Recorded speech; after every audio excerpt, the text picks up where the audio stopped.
interception. Incomplete pass at the New York Giants 30. Well, hello. Thank you so much for taking time out of your day to check out this video. And welcome to the Gridiron. And before we get started, I just want to say thank you so much to everyone out there who's been watching my videos. Thank you. If you could maybe give this video a thumbs up, or maybe leave a comment below, or possibly even share this video, it would mean so much to me. But at least anyway, just thank you so much for just taking time out of your day to check out this video. Thank you. Well, we had the Brian Daboll introductory press conference. Things are moving right along here. He was introduced as this ain't no big deal, but he was introduced as the 20th head coach in the history of the New York Football Giants. The Giants have actually had 22 coaches. So they've had 20 coaches, I guess, if they're not referring to including the interim coaches. Steve Spagnuolo coached the final 4 games of the 2017 season when McAdoo got canned. So he was a coach. He coached 21, and then coached 22 is Benny Friedman in 1930. He coached the final 2 games of the 1930 football season. So I don't know. It is what it is. It's no big deal. But I mean, when they say 20, they actually had this is the 22nd coach. But anyway, he certainly sounds a lot more personable than Joe Judge did. I mean, Joe Judge was like, we're gonna make the team, the area proud, the people proud to wear the hats and the jerseys, and each player's gonna have a life of his own, and this and that and all that. And I was like, man, I was getting all fired up, ready to go. Man. I was saying, so this guy can coach as well as he can talk. I mean, man, we might have something here, but yeah, it wasn't happening. But he sounds a lot more personable. He was joking around quite a bit with the reporters and whatever the guys asking the questions. He wasn't. Joe Judge was like very kind of rigid and all and everything. But and remember how Joe Judge would not speak of the players. He wouldn't. They would try to say Daniel Jones is, he's gonna be he's starting quarterback yet, but you know what I mean. And I gotta back and look at the tape, and I gotta see what, and everybody's gotta get a fair share. Then they talk about Saquon. Yeah, what do you think about Saquon Barkley and Saquon? And guys, I haven't. Everybody's gonna get a chance, and he would not speak anybody's name at all. And it was kind of like, man, this guy might really be good. I mean, he's just a psychological, he's just, he doesn't talk about anybody's names. Always, guys, I got to give everybody a fair share. I got to look at the tape, I mean, nobody's going to be given anything. You got to earn it. I'm like, what about that? He's not talking about his name. I'm like, wow, this is good. This guy, this guy really might be onto something. I mean, we might. Man, we might have found a diamond in the rough with this guy. Wow. Oh my goodness. Yeah, no, Brian Daboll was a little bit more different. I mean, he joked around quite a bit. Daboll and Shane both said that if Patrick Graham doesn't get the head coaching job with the Vikings, that he would be the defensive coordinator for the Giants for the upcoming season, which is fantastic. I think that the Steelers wanted to talk to him too, but that was about because there's not going to be a head coaching job. I mean, Mike Tomlin's still there, but they wanted to speak to him about the defense coordinator position. I guess he's just not going to bother doing that. I mean, because if he doesn't get the Vikings job, we got ourselves our defensive coordinator. So that's very, very good. It just some things he's going to have to clean up on, like the final 2 minutes of the first half. We gave up almost 20% of our points in the final 2 minutes of the first half. 20% of almost like 19% of our points were given up in the final. I mean, unbelievable. Dabolls said that the offensive coordinator will very likely be, obviously, no kidding. He said it's going to be an important decision. Yeah, no kidding. But he doesn't know who's going to call the plays. Now, he doesn't know if the offensive coordinator coming in is going to call the plays, or if Daboll's going to be calling the plays. I mean, especially a first time, I mean, if you got your offensive system, you put it in there, and and let the offensive guy call the plays. I mean, they know what type the plays that Daniel Jones like to run and all that and everything. Especially if you're a first time, coach. You got to worry about everything. Sometimes having a head coach calling the plays might be a bit too much for him. So, it'd be very interesting to see who we have coming in as the offensive coordinator. But things are moving quickly on some of the position coaches, more than that in just a little bit. But things are moving quickly. So, I mean, I'm sure obviously, as soon as Daboll got the call that he's the coach, he was on his phone calling people. I mean, So things are moving quickly. So hopefully by this weekend, today's Tuesday, so hopefully by this upcoming weekend we'll have pretty much everybody in place, which really, really would be good. He said that he wasn't going to make, obviously, any predictions, and then one of the, he kind of said, I'm not making any predictions or anything like that. And then, of course, one of the reporters stands up and says, the Bengals are, 2 years ago they won 2 games. Last year they won 4 games. This year the Bengals, they're in the Super Bowl. Well, why not the Giants? Oh my God, it's really amazing. I mean, Oshane was talking about no predictions, and Daboll said no, I'm not making any predictions or anything like that. And got a reporter coming up and asking him, so what about the Giants? Where are the Giants going to go this? I mean, but Daboll did say to the guy, he said, right now I'm just worried about getting my staff together. That's all I'm worried about right now. He said that one of the important things was you have to be yourself, and oddly enough, that was kind of one of the things that Joe Judge said. He said, Judge, remember him saying that too. He says you have to be yourself. If you're not yourself, guys will look right through you, and they'll know you're lying and all and everything, and that just kills your chances of earning a lot of trust with the guys. But that's what Daboll said too. He said, I'm just going to be myself. Because a lot of them ask him, what are you going to do? I mean, are you going to try to be like a Belichick? Are you going to be a Saban? Because he was with those 2 coaches too. He said, nah, you got to be yourself. That's one huge thing. You have to learn to be yourself.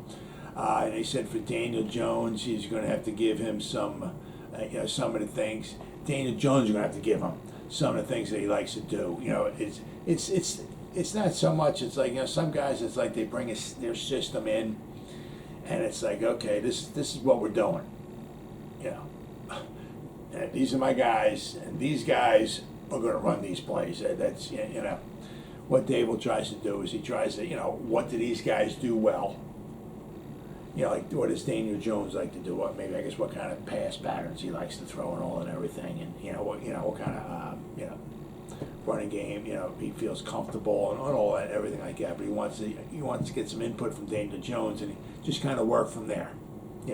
Now you got to remember this with Daniel Jones. This is going to be his 4th system in the past 5 years, because you figure, what do we got? 2018, right? He was with Duke, so that was his one system. 2019 was the last year with Shermer, right? So that's the 2nd system. And oddly enough, that's when he had 24 touchdown passes and 12 interceptions. That's when he did. That was the year he had all his games. He had like at least 4 touchdown passes and no interceptions with 300 yards. He's like the only quarterback in NFL history to do that. Have 3 games. There was like 4 more touchdown passes, no interceptions, and over 300 yards passing. The only rookie quarterback in NFL history to do that. So, kind of makes you wonder. He had good numbers with Shermer, and then once the Clapper came in, the numbers just went down a dumper. But anyway, so 2018, he was with Duke. 2019 was with Shermer. That was Shermer's last year. And then 2021, 20 and 21, he was with, got Jason Garrett's system. So now in 2022, he's going to have a Daboll system.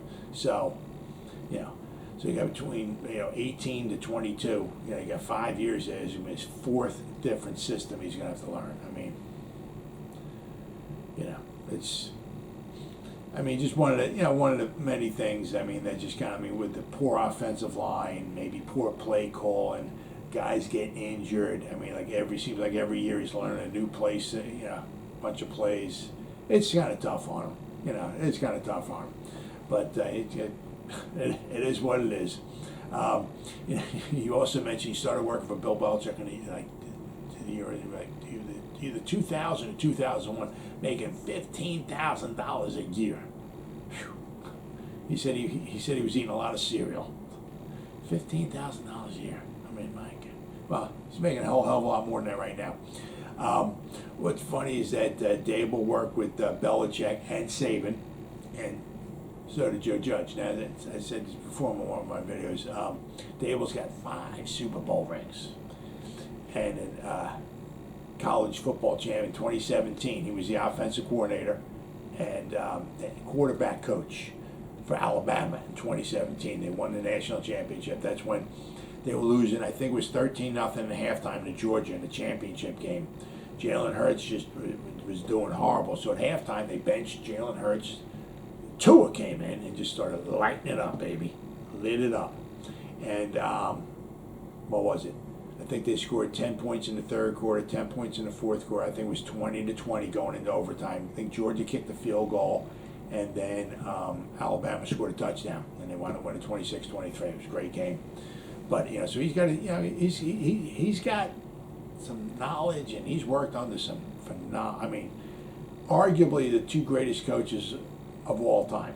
Period. In college and in the pros. You can argue. With Saban, you want to worry about other college coaches like maybe Newt Rockne and stuff like that. But of recently anyway, Saban is numero uno, and it's hard to argue with Bill Belichick too, being the best coach of all time. You can argue with him too, but so once again, he's got a lot of experience with a lot of good coaches, a lot of good knowledge there. There's one guy, I couldn't even understand the dude's accent. It was like Chris Bisanana or something like that. He started asking him a question, and it was like some kind of a cold or something like that. He was asking him a question. He had a thick Brooklyn accent. That's where my mom was born. And Daboll was like, he was joking around. You from South Carolina? The guy's like, no, I'm from Brooklyn. Daboll was just playing around with him. He joked around quite a bit. He also talked about his son. His 4-year-old son was falling asleep. He said, "That is great. I got my son over here. He's falling asleep. He hasn't heard one word I've said." But he was joking around quite a bit. It seemed he seemed pretty nice, pretty cool. Now, as per report, what I'm reading anyway, okay, the Bills' offensive line coach Bobby Johnson will be joining the Giants. So I also saw another report that he's already signed a contract there. So I saw a couple different things, but obviously Rob Sale will have to go back. He went back to college, coaching in the college ranks. But so Bobby Johnson, the offensive line coach for the Buffalo Bills, is coming over as well too. Now this year, they had a run game. It was okay, obviously, except for 2 things. Josh Allen was a lot of the run game. He had almost like 800 yards rushing. They had over 2,000 yards rushing, but as I said, about 800 of that, almost 800 of it was from the quarterback. But they had some problems with the offensive line. Like I know I was reading that they do a lot of shuffling. They had some problems with COVID. Some guys got hurt, so they had to do some shuffling around. One thing that was particularly good was that The Bills, I think, threw the ball 62 more times than the Giants did this year. 62 more times in 17 games. But they were sacked 11 times less. They were sacked 27 times. And I think, if I remember correctly, I think Stephon Diggs was one of the ones that got sacked. I guess he was trying to throw a pass attempt and he wound up getting sacked. So if you want to go by just quarterbacks, Josh Allen was sacked 26 times. So to throw the ball 655 times, I believe it was. The Giants were like 593. So to throw the ball 655 times and get sacked, 26 times, that's a pretty low percentage. So hopefully, the Bills do have a good offensive line as well too, but they did have some problems. And it was the same thing in 2022. I think they only got sacked like 28 times or so. So the number's been pretty low, right? Well, but one of the things is that Josh Allen also has a little better pocket awareness of like what the heck's going on. Sometimes Daniel Jones is just like zones in, like maybe on one receiver or maybe two, and he forgets about the pocket. He just forgets, oh yeah, there's 3 or 4 guys ready to rip my head off. I think Josh Allen has a little better awareness of what the hell's going on around him than Daniel Jones does. But so the offensive line coach is coming over. As I said, they don't have a phenomenal running game, but when you got Josh Allen, he can run, and the way he can throw the ball, how much of a running game do you really want? So it'd be interesting to see. But the guy's got his work cut out for him with the cast of characters that the Giants have on their offensive line. Hopefully we can add a couple of quality pieces. 2 would be very nice in the draft. They maybe don't have to both be in the first round or what, But if you can get maybe 1 in the first, and maybe 1 in the second, and 1 in the first, and 1 in the third, or something, a couple guys that can go in there, that would really, really be huge. But anyway, Bobby Johnson, he's really that guy. He's got his work cut out for him. As per report, the assistant quarterback coach, Shea Tierney, right, and the assistant offensive line coach, Ryan Wendell, could also be next. Additional, to Dabolls' staff too. So it seems like I know. Bobby Johnson, their offensive line coach, apparently I was reading his contract was up. So it wasn't like he had time left on his contract or anything like that. So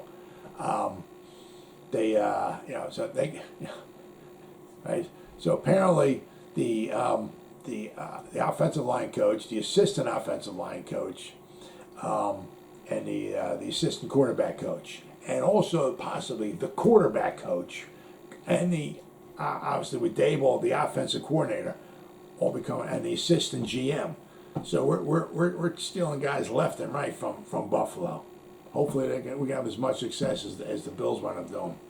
Now we have to wait and see if Ken Dorsey, the Bills quarterback coach, comes over as well. All right, we have their assistant quarterback coach, Shea Tierney, coming over. So he worked with Josh Allen. It's good. I'm not saying that Daniel Jones can become Josh Allen. Josh Allen's a freaking beast. But what they did with Josh Allen was pretty impressive. Now, if they help Josh Allen become what he is, maybe they can help Daniel Jones get a little bit better. I'm not looking for a Tom Brady or Patrick Mahomes, but maybe they can make him get a little bit better. That'd be fantastic. But Ken Dorsey, right? He's as I said, he's the Bills quarterback coach.